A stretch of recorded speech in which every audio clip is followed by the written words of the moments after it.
So I'm having drinks with this founder a few months ago, and we're talking about what makes companies last, not just survive, but stay excellent for decades.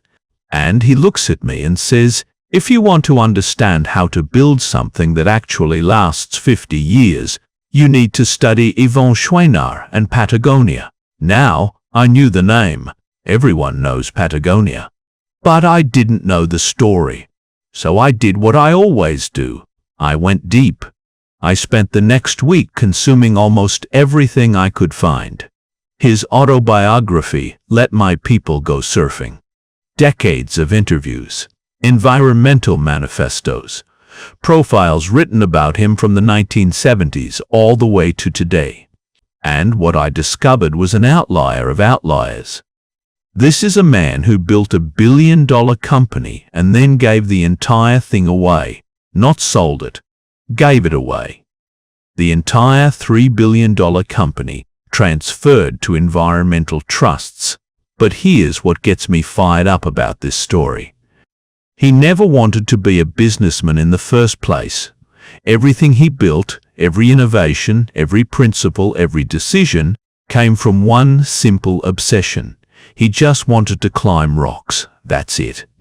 A 14-year-old kid teaching himself blacksmithing so he could make better climbing equipment. And that obsession, that pure, undiluted compulsion, led to creating one of the most admired companies in the world. This is Yvon Chouinard. Let's go back to the beginning, because this is where you see the pattern that defines his entire life. Yvon Chouinard is born in 1938 in Maine to French-Canadian parents. His dad is a handyman, a plumber, an electrician working with his hands. The family moves to Southern California in 1946, and this is where young Yvon discovers climbing.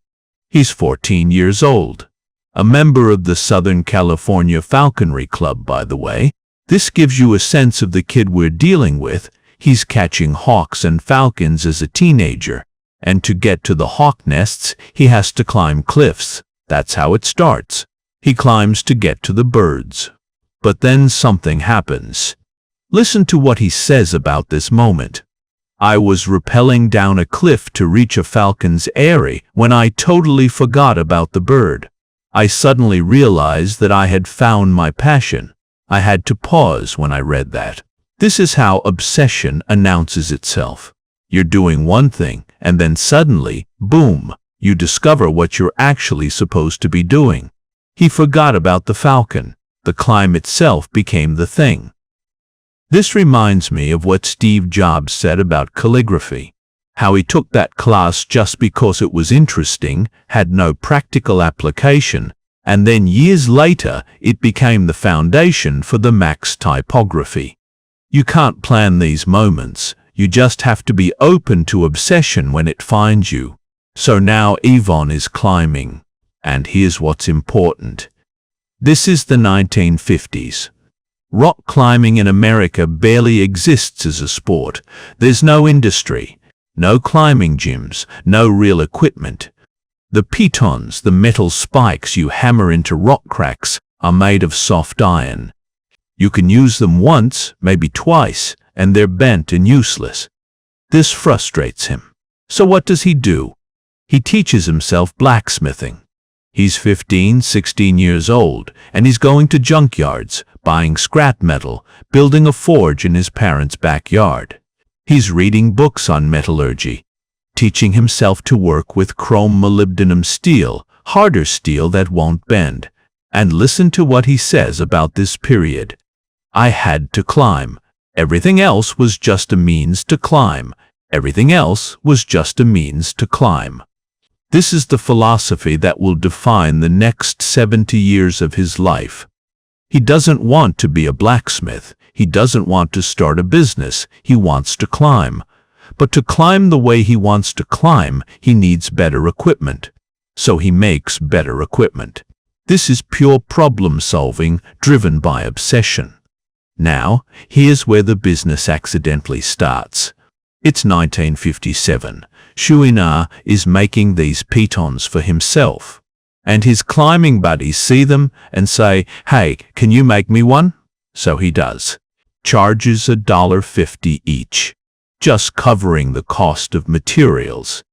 This isn't a business. This is a kid making tools so he can pursue his passion. But word spreads. Climbers talk. And remember, this is a tiny community, maybe a few hundred serious climbers in the entire country, and they're all desperate for better equipment. So Chouinard starts selling more Pitons. He buys a portable forge, can fit it in his car, drives to Yosemite Valley, climbs all day. Then in the evenings he's at the forge, hammering out Pitons, selling them to other climbers for $1.50 each. Listen to this, this is excellent. He's living in his car, eating cat food and oatmeal, because they're the cheapest sources of protein. This is 1960, 61, 62. He's in his early 20s, and he's perfectly happy. He's climbing every day, making just enough money to eat and buy gas. This is what I love about these stories. The people I most admire, they all have this period where they're so focused on the thing they love that money becomes almost irrelevant. They're not broke because they're failing. They're broke because they've optimized their entire life around pursuing their obsession. Sam Walton was the same way early on. So was Ed Thorpe. So was James Dyson. They get so absorbed in the work that everything else, comfort, security, status, just falls away. Now the Piton business is growing, despite Chouinard's complete lack of interest in running a business. By 1965, he's the largest supplier of climbing hardware in the United States. He partners with a guy named Tom Frost, another obsessed climber and aircraft engineer, and they're innovating constantly. They're not innovating to make money. They're innovating to climb better, safer, harder routes. This is such an important distinction. When you're building something for yourself, when you're your own customer, the quality becomes non-negotiable. You can't cut corners because you're the one who has to use it. Your life literally depends on it. This is what creates excellence. Now, in the late 1960s, Chouinard starts to notice something disturbing. He's climbing in Yosemite, and he sees the cracks in the rock are getting damaged, scarred. Why? Because climbers, including him, are hammering Pitons into the same cracks over and over again. The rock is literally being destroyed by the sport he loves. This bothers him deeply.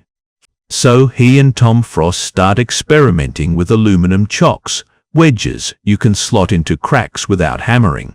They can be placed and removed by hand. No damage to the rock. In 1972, Chouinard publishes a catalog, and in it, he includes an editorial saying that climbers need to stop using Pitons, his best-selling product. He's basically saying, stop buying the thing that makes us the most money. Let me read you what he wrote. Chouinard. Equipment has been a leading advocate of the clean climbing revolution. We have been designing and testing several types of chocks to replace the Piton. We are phasing out of the Piton business. Think about this. The company's entire reputation is built on Pitons. They're making money, growing. And he says, no, this is wrong. We need to stop. This reminds me of what Ray Dalio talks about, radical truth. You have to be willing to acknowledge reality even when it's inconvenient, even when it costs you money. Or think about what Jeff Bezos did with Amazon, constantly cannibalizing their own products even when those products were profitable, because he knew something better was possible. Chouinard is doing the same thing. And you know what happens? Within a few months, the Piton business collapses. But the chalk business explodes. Because the climbing community respects the honesty. They respect the values. This is where you see his philosophy really crystallize. He says this over and over again in different ways. Do the right thing and the business will follow. Not do whatever makes the most money, but do the right thing, and the business will follow. This becomes the foundation for everything that comes next. Now, the clothing business starts almost by accident too. This is the pattern with Chouinard. Nothing is planned. It's all response to personal need. In 1970, he takes a climbing trip to Scotland. It's wet and cold, and the traditional climbing clothes, cotton and wool, are miserable. They get soaked and stay soaked. He finds this rugby shirt that's made from synthetic fabric. It dries quickly. It's comfortable. He brings some back to California. His climbing buddies love them. They want to buy them, so he starts importing rugby shirts. Then he adds other clothes, corduroy pants, shorts, just stuff he wants to wear while climbing. In 1973, they decide to separate the clothing and equipment businesses. The equipment stays Chouinard Equipment. The clothing becomes Patagonia. Why Patagonia? Because Chouinard had been to Patagonia, the region in South America, and he thought it sounded exotic and romantic. That's it. No market research, no focus groups. He just liked how it sounded. And here's what I love. Listen to his philosophy on naming. The more you know, the less you need. Wait, that's not about naming, but it is his philosophy. Simple, direct, authentic. He's not trying to be clever. He's not trying to manipulate. He just picks a name he likes. This is how he builds the entire business. No business school, no consultants. Just, what do I actually need? What do I actually want? What actually works? The clothes start selling. Not because of marketing. They don't do any marketing. They sell because climbers and surfers and outdoor people try them, and they're excellent. The quality is obsessive. The designs are functional. Patagonia becomes profitable almost immediately. And here's where you see Chouinard's business genius, even though he would never call it that. He makes a decision that seems insane to every other business person. He decides they're never going to grow faster than they can maintain quality and values. Listen to what he says. We're trying to put ourselves out of business. We're telling people, don't buy this jacket unless you need it. What other company does this? Through the 1970s and 80s, Patagonia grows, but it grows slowly, deliberately. Chouinard institutes policies that seem crazy to traditional business people. The company cafeteria only serves organic food. Why? Because he thinks it's better for people and the planet. There's a policy. When the surf's up, you can leave work to go surfing. He literally puts it in the company handbook. Let my people go surfing. People think he's crazy. But here's what he understands that most business people don't. If you treat people like they're trustworthy and intelligent, they become more trustworthy and intelligent. If you give them freedom, they give you loyalty and creativity. This reminds me of what Ricardo Semler did at Semco. Radical trust, radical freedom, radical transparency. Or what Brunello Cucinelli talks about with humanistic capitalism. These outliers understand something fundamental. You can build a great business without destroying people's humanity. But here's what's important, and Chouinard is very clear about this. He's not doing this to be nice. He's doing it because it produces better results. Listen to what he says. I've been a businessman for almost 60 years. It's as difficult as climbing new routes, and it's as much fun, but it's also a part of my life that I never intended to happen. This gives me goosebumps. It's as difficult as climbing new routes, and it's as much fun. He found a way to take the same obsession, the same intensity, the same problem-solving that he brought to climbing, and apply it to business. Not because he wanted to make money, but because the problems were interesting. This is what all the great entrepreneurs do. They're not motivated by money. They're motivated by interesting problems. Now, in the 1980s and 90s, Chouinard becomes increasingly aware of environmental damage, not just in climbing, but everywhere. Industrial agriculture, chemical pollution, climate change, and he realizes Patagonia is part of the problem. Every product they make requires resources, generates waste, contributes to environmental degradation. This is the crisis point. He could ignore it. The company is successful, growing, profitable. He could just keep doing what he's doing, but he can't.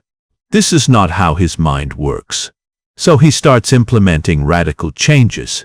In 1985, Patagonia commits to donating 1% of sales, not profits, sales, to environmental causes. Later, this becomes the 1% for the planet pledge that other companies adopt. In 1996, Patagonia switches all their cotton to 100% organic cotton. This is expensive, difficult. There's almost no supply chain for organic cotton at industrial scale. They have to help create it. But Chouinard doesn't care about the difficulty. He cares about doing the right thing. They publish the Footprint Chronicles, showing the environmental cost of every product they make. The pollution, the carbon, the waste, even when it makes them look bad. Most companies try to hide their environmental impact. Chouinard publishes it in detail. Why? Because he believes transparency drives improvement. You can't fix what you won't acknowledge. This is the same principle Ray Dalio talks about with radical transparency at Bridgewater, or what Ed Catmull describes at Pixar with the Brain Trust. You have to create systems that surface truth, even when it's uncomfortable. Now, let me tell you about a moment that reveals everything about how Chouinard thinks. In 1989, Chouinard Equipment, the climbing hardware business, is in trouble. Liability lawsuits. A climbing accident. The insurance costs are becoming unsustainable. The legal exposure could potentially bankrupt Patagonia. So Chouinard does something radical. He sells the equipment business to some of his employees. They rename it Black Diamond. He walks away from the business he started as a teenager. The Pitons, the Chalks, the Carabiners, all of it gone. Most founders would be devastated. This was his first love. This was the thing that started everything. But listen to what he says about it. I just wanted to make sure it went to people who cared about it. People who would maintain the quality and values. He didn't try to maximize the sale price. He didn't shop it around to the highest bidder.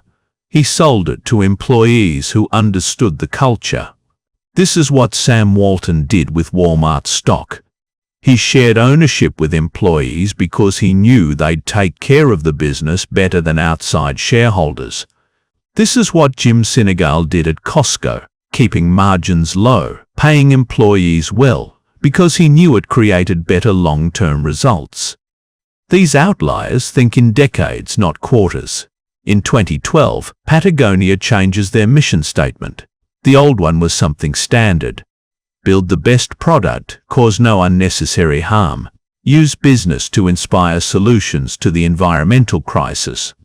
Fine, good, but not radical. The new one? Listen to this. We're in business to save our home planet. We're in business to save our home planet. Not, we're in business to make money while being environmentally responsible. But, we're in business to save our home planet. The business exists for the planet. Money is the means, not the end. This is what Brunello Cucinelli talks about. Profit as a consequence of doing the right thing, not the goal itself. Or what Anita Roddick did with The Body Shop, business as a force for social change. But Chouinard takes it further, because he's willing to sacrifice growth for values. He's willing to sacrifice profit for principle. In 2011, they run a Black Friday ad, the biggest shopping day of the year, and the headline is, "Don't buy this jacket." They explain in detail why you probably don't need a new jacket, why buying less is better for the planet, why you should repair what you have instead of buying new. Revenue goes up. Because people respect the honesty, they trust a company that tells them not to buy. This reminds me of what Charlie Munger says. The best way to get what you want is to deserve what you want. Patagonia deserves customer loyalty because they're willing to put values above short-term profit. Now we get to September 2022. Yvon Chouinard is 83 years old. Patagonia is worth about $3 billion. He owns 98% of it, his family owns the rest. And he makes a decision that shocks the business world. He's not going to sell the company. He's not going to take it public. He's going to give it away. Here's what he does. He transfers all voting stock, 2% of total shares, to something called the Patagonia Purpose Trust. This trust exists to ensure the company maintains its values and mission. The remaining 98% of shares go to a non-profit called the Hold Fast Collective. All profits, about $100 million per year, will go to fighting climate change and protecting wilderness. He keeps nothing. His family keeps nothing. Let me read you what he said. Earth is now our only shareholder. I never wanted to be a businessman. I started as a craftsman. Now I'm giving away my company. It's been 50 years of environmental activism, and we're just getting started. This is not a sale. This is not a tax dodge. This is a complete transfer of wealth to the planet. When I first read about this, I had to stop and think. This is one of the most radical business decisions I've ever seen. He built a $3 billion company, and he just gave it away. Why? Because he realized something that most people never grasp. You can't take it with you. Money beyond a certain point is meaningless. What matters is what you do with it. This reminds me of Chuck Feeney, the billionaire who gave away his entire fortune anonymously, or what Bill Gates and Warren Buffett are doing with the Giving Pledge. But Chouinard went further. He didn't wait until he died. He did it while he could still see the impact. So what can we learn from Yvon Chouinard? I've got about 15 things that jumped out at me, but let me focus on the most important ones. First, start with obsession, not opportunity. Chouinard didn't look at market trends and decide climbing equipment was a good business. He wanted to climb, needed better equipment, and made it for himself. The business emerged from genuine need. This is what Steve Jobs did with the iPhone. He wanted a phone that didn't suck, so he built it. This is what James Dyson did with the vacuum. He was frustrated with his vacuum losing suction, so he invented the cyclone. Start with a problem that bothers you. If it bothers you, it probably bothers others. Second, quality is non-negotiable when you're your own customer. When you're making something for yourself, you can't cut corners. Chouinard's life depended on his equipment working, so it had to be perfect. This is what Brunello Cucinelli talks about. Make products you'd be proud to use yourself. Don't make anything you wouldn't want to own. Third, values create value.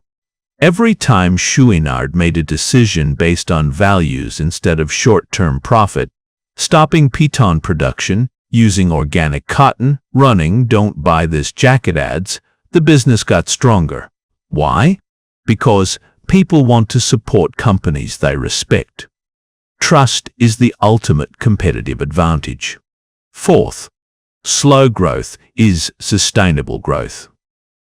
Patagonia never tried to maximize growth. They grew as fast as they could while maintaining quality and values. This created a company that's lasted 50 years and will likely last another 50.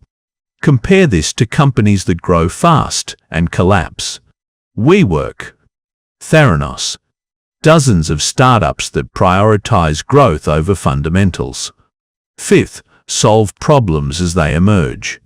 Chouinard didn't have a master plan. He just solved the next problem in front of him. better pitons, then better chalks, then better clothes, then better environmental practices. This is what Jeff Bezos talks about with day one thinking. Always stay in problem-solving mode, never get comfortable. Sixth, freedom creates loyalty. Let my people go surfing seems insane to traditional managers. But it creates loyal employees who care about the mission. They're not just working for a paycheck, they're working for something they believe in. This is what Ricardo Semler proved at Semco. This is what Valve does in gaming. Treat adults like adults, and they'll act like adults. Seventh, transparency builds trust. Publishing the environmental cost of every product. Running ads telling people not to buy. Admitting mistakes. This transparency created trust that no marketing campaign could buy. Eighth, think in decades, not quarters. Every decision Chouinard made was based on long-term impact, not short-term profit. This requires patience, it requires confidence, but it creates lasting value. Now, here's what really gets me about Chouinard's story. I want you to see the deeper pattern, because this is what all the great entrepreneurs share. He never wanted the outcome. He wanted the process. He didn't want to be a billionaire. He wanted to climb. He didn't want to run a company. He wanted to solve interesting problems. He didn't want fame or status. He wanted to live according to his values. The business success was almost incidental. It was a side effect of pursuing excellence for its own sake. This is what Mihaly Csikszentmihalyi calls flow. Being so absorbed in the process that the outcome becomes secondary. This is what Cal Newport talks about with deep work, focusing so intensely on the craft that external validation becomes irrelevant. Every founder I study who built something that lasts has this quality. They're in love with the work itself. Steve Jobs wasn't trying to get rich. He wanted to make beautiful products. Sam Walton wasn't trying to become the richest man in America. He wanted to build the best retail company. Ed Thorpe wasn't trying to beat the market. He wanted to solve interesting mathematical problems. The money came because they were so good at what they loved that people wanted to pay them for it. But here's the trap. You can't fake this. You can't say, I'm going to pretend to love the process so I can get the outcome. Your obsession has to be genuine. Chouinard genuinely loved climbing, genuinely loved the outdoors, genuinely cared about the environment. It wasn't a marketing strategy. It was who he was. And because it was genuine, it was sustainable. He's 86 years old now and still hiking, still climbing, still fighting for the environment. Because it's not work for him. It's his life. Let me tell you the final lesson. And this is the one that hits me hardest. In 2022, when Chouinard gave away the company, he was asked why. Why not just leave it to his kids? Why not sell it and donate the money? Why this unusual structure? Listen to what he said. I could have sold the company and given all the money away, but we couldn't be sure the next owners would maintain our values. We couldn't be sure they'd keep the company focused on saving the planet. This way, we know. He structured the transfer so the mission would outlive him. The company can't be sold. It can't go public. It can't be acquired. It exists in perpetuity to fight climate change. This is legacy thinking at its finest. Most people think about legacy as, what will people say about me after I'm gone? How will I be remembered? But Chouinard thinks about legacy as, what will continue after I'm gone? What systems can I create that will keep doing good work even when I'm not here? This is what Carnegie did with libraries, what Rockefeller did with medical research, what Gates is trying to do with global health. You create systems that outlive you. But here's what makes Chouinard unique. He did it with his core business. He didn't make money and then create a separate foundation. he turned the business itself into the foundation. The company that makes the jackets and the company that fights climate change are the same entity. The economic engine and the mission are one thing. This is genius, because as long as people need outdoor clothing, Patagonia will have resources to fight for the planet. It's self-sustaining, self-perpetuating. So here's what I want you to take away from Yvon Chouinard's story. You don't have to choose between values and value. You don't have to sacrifice your principles to build a successful business. In fact, the opposite is true.